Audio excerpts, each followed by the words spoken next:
Assalamualaikum warahmatullahi wabarakatuh. Perkenalkan, nama saya Norma Yunita. Pada kesempatan kali ini saya akan melaksanakan praktek pengalaman lapangan 2 dengan materi P5 PPRA.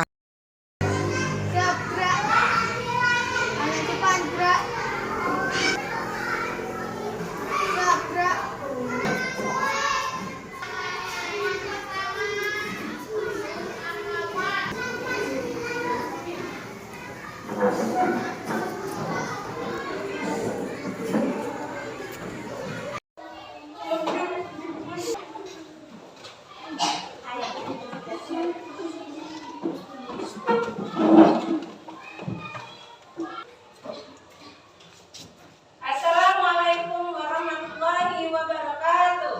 Waalaikumsalam warahmatullahi wabarakatuh.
buat kita. Bisa menjadi penyakit, tidak bisa terurai dia, tidak bisa hancur. Nah, nanti akan kita bahas di sini. Apa aja jenis-jenis sampah, sampah apa aja yang bisa terurai, sampah apa aja yang tidak bisa terurai. Kita akan bahas di P5 Proyek Penguatan Profil Pelajar Pancasila. Nah, proyek penguatan profil Pancasila P5 dengan tema gaya hidup berkelanjutan. Topiknya pengolahan sampah plastik yang ada di lingkungan sekitar. Sekitar kita berarti di sekitar sekolah. Nah, proyek profilnya dengan memanfaatkan limbah plastik yang berasal dari lingkungan rumah dan sekolah sehingga dapat menghasilkan karya inovatif yang bermanfaat. Tujuannya dengan mengangkat tema gaya hidup berkelanjutan dan mengacu kepada profil pelajar Pancasila, proyek ini ditujukan untuk membangun kesadaran peserta didik tentang pentingnya mengolah sampah plastik dan melakukan aksi sebagai solusi terhadap masalah sampah plastik. Dimensinya yaitu beriman dan bertakwa kepada Tuhan Yang Maha Esa dan akhlak mulia serta kreatif. Baik, kalian sudah tahu sampah? Nah, apa itu sampah? Sampah adalah sisa buangan dari suatu produk atau barang yang sudah tidak digunakan lagi, tetapi masih dapat didaur ulang menjadi barang yang bernilai. Tapi selama ini kita buang, tidak kita manfaatkan. Sampah organik adalah sampah yang berasal dari sisa makhluk hidup yang mudah terurai secara alami tanpa proses campur tangan manusia untuk dapat terurai. Nah, coba contohnya apa? Yang dari makhluk hidup? Dari daun, betul, daun. Terus apa lagi? Buah-buahan, sayuran. Nah, itu bisa terurai karena dia bisa membusuk. Nah, itu dikatakan sampah organik. Sampah organik bisa dikatakan sebagai sampah ramah lingkungan, bahkan sampah bisa diolah kembali menjadi sesuatu yang bermanfaat bila diolah dengan tepat. Tapi sampah bila tidak diolah dengan benar akan menimbulkan penyakit dan bau yang kurang sedap. Hasil dari pembusukan sampah organik yang cepat, benar nggak? Kamu kalau lihat sampah di pasar yang membusuk sayur-sayuran, bau nggak? Bau. Padahal itu kalau dimanfaatkan bisa menjadi pupuk.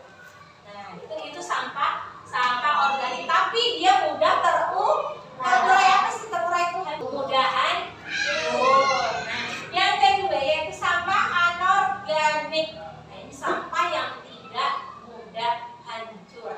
Sampah anorganik adalah sampah yang sudah tidak dipakai lagi dan sulit terurai. Sampah anorganik yang tertimbun di tanah dapat menyebabkan pencemaran tanah karena sampah anorganik tergolong zat yang sulit terurai dan sampah itu akan tertimbun dalam tanah dalam waktu lama.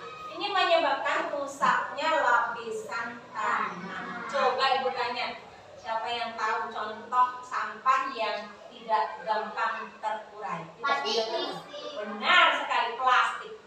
Plastik itu tidak bisa terurai ya. Terurainya butuh puluhan tahun. Kalau kalian timbun di tanah itu butuh puluhan tahun baru bisa hancur. Itu sampah plastik. Sedangkan kita tiap hari menggunakan plastik. Jenis-jenis sampah ada dua, yaitu sampah organik dan sampah anorganik. Apa itu sampah organik tadi? Sampah organik adalah sampah yang terdiri atas bahan-bahan organik. Sifat sampah organik adalah tidak tahan lama dan cepat membusuk.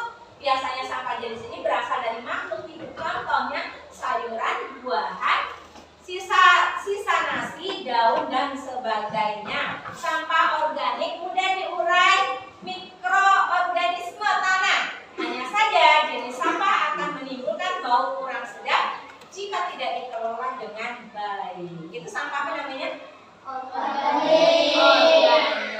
Yang organik itu mudah terurai atau yang sulit terurai? Contohnya apa?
badan kita dan bisa menyebabkan penyakit, salah satunya kanker.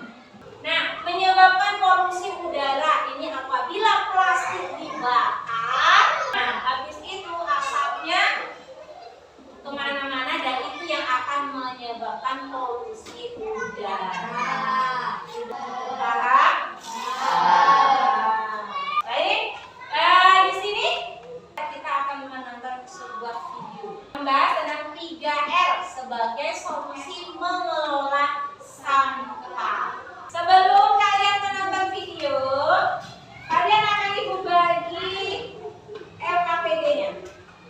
LKPD lembar kerja peserta didik. Setiap kelompok nanti akan mengerjakan lembar kerja ini. Dari mana kalian akan mengerjakannya? Kalian akan memperhatikan video, memahami video, lalu apa yang ada di dalam video kalian tuangkan di dalam kertas ini. Kalian tulis di dalam kertas ini.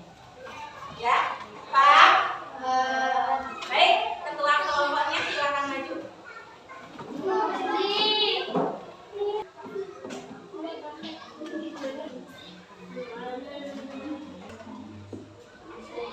Ya, silakan.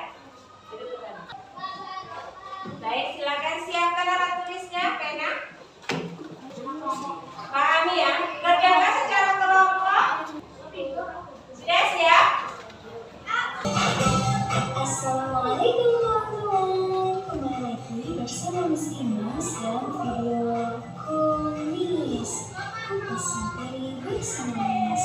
Dalam video kali ini kita akan sama-sama belajar tentang cara mengurangi sampah plastik melalui 3R: reduce, reuse, dan recycle. Hai teman-teman, sebelum kita ke materi, Miss Imas akan menyampaikan tujuan pembelajaran kita kali ini. Dan diharapkan teman-teman setelah menonton video ini, teman-teman dapat membangun pengetahuan pengertian 3R, reduce, reuse, dan recycle. Tujuan pembelajaran yang kedua yaitu teman-teman mempraktikkan pelaksanaan 3R di dalam kehidupan sehari-hari. Ini bermanfaat untuk kehidupan kita. Salah satunya yaitu bisa dijadikan sebagai benda atau barang-barang yang memudahkan pekerjaan kita. Contohnya ember, payung, dan lain-lain. Nah, plastik memiliki sifat mudah dibentuk, ringan, serta tidak tembus air. Benda-benda yang berbahan dasar plastik relatif lebih murah dan tahan lama. Akan tetapi, plastik juga dapat menimbulkan masalah. Plastik membutuhkan waktu yang sangat lama untuk terurai secara alami di dalam tanah. Plastik baru bisa terurai sekitar puluhan bahkan ratusan tahun. Wah, lama juga ya teman-teman. Apalagi styrofoam. Kalau styrofoam itu ternyata tidak dapat terurai. Wah, ngeri juga ya teman-teman. Ada beberapa cara yang dapat kita lakukan untuk mengurangi sampah plastik. Salah satunya itu dengan cara 3R. R yang pertama yaitu reduce, R yang kedua yaitu reuse, dan R yang ketiga yaitu recycle. R yang pertama yaitu reduce. Reduce artinya mengurangi penggunaan plastik yang dapat mengakibatkan penumpukan sampah plastik. Nah, contoh kegiatan reduce dalam kehidupan sehari-hari yang pertama membawa tas belanja sendiri. Yang kedua, menggunakan dengan kemasan yang bisa dibawa pulang. Kegiatan yang ketiga yaitu mengurangi penggunaan bahan sekali pakai. Yang keempat, membawa botol minum sendiri. Yang kelima, yang kedua yaitu reuse. Reuse artinya menggunakan kembali plastik yang masih bisa dipakai. Nah, contoh kegiatan reuse dalam kehidupan sehari-hari yang pertama yaitu menggunakan kembali botol bekas air mineral untuk berbunga. Selanjutnya, R yang ketiga yaitu recycle. Recycle artinya mendaur ulang kembali sampah plastik menjadi barang baru yang bisa dimanfaatkan. Nah, contoh kegiatan recycle yaitu mendaur ulang plastik menjadi kerajinan. Lalu yang kedua, mendaur ulang botol plastik menjadi ember, maskot, plastik. Itu bisa dilakukan di berbagai kegiatan teman-teman. Nah, contoh kegiatan yang ketiga itu mendaur ulang sedotan, tutup botol menjadi kerajinan. Oke teman-teman, Kesimpulan untuk pembelajaran kita kali ini adalah plastik merupakan bahan yang membutuhkan waktu yang sangat lama untuk terurai dan aman. Dan cara yang dapat kita lakukan untuk mengurangi sampah plastik yaitu dengan cara 3R. Yang pertama, reduce, dan recycle. Dan pelaksanaan 3R tadi merupakan hal-hal yang perlu kita laksanakan untuk menjaga lingkungan kita. Menjaga lingkungan berarti kita telah menjaga bumi kita. Nah teman-teman, semoga penjelasannya bermanfaat ya. Tetap jaga kesehatan, tetap semangat, tetap belajar. Wassalamualaikum warahmatullahi wabarakatuh. Jangan lupa videonya, Pak. Apa tadi 3R? Reuse, recycle. Nah, di situ di LKPD-nya silakan kalian tulis yang kalian pahami dari video tadi. LKPD aktivitas 1. Kalian lihat itu ada lembar catatan di video. Silakan kalian jawab.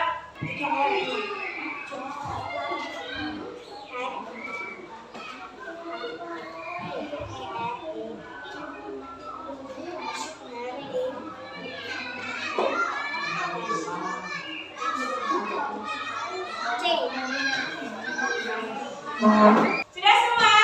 Sudah. Baik, kalau sudah, Bu coba tanya. Tadi apa ya yang ada di dalam video yang bisa kalian pahami? Iya, apa, Tasya? Iya, benar. Cara mendaur ulang sampah. Mengatasi sampah dengan 3R. Apa aja tadi? R1.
Sudah selesai semuanya?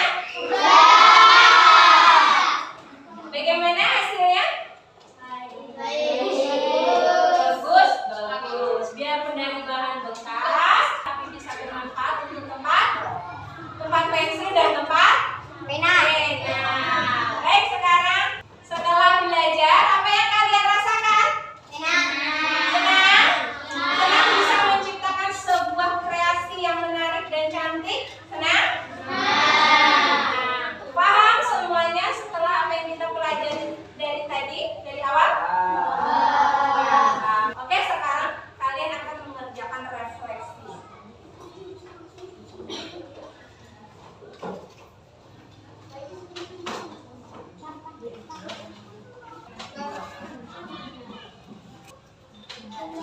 Silakan.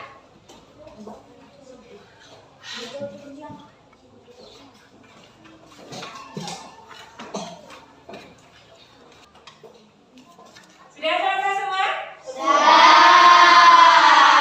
Silakan dikumpul.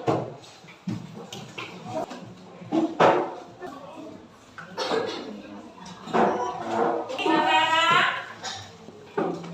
maju, setiap kelompok maju. Coba sekarang kelompok Melisa maju semuanya. Bawa hasil karyanya. Kalian bikin apa? Tempat pena atau tempat pensil. Dari apa? Barang bekas apa? Iya. Ini hasil dari kelompok 1. Tepuk tangan.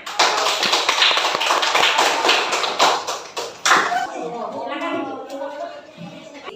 untuk minggu depan kita akan membuat kreasi yang lebih cantik lagi. Tetap dari sampah dengan tema aerobik.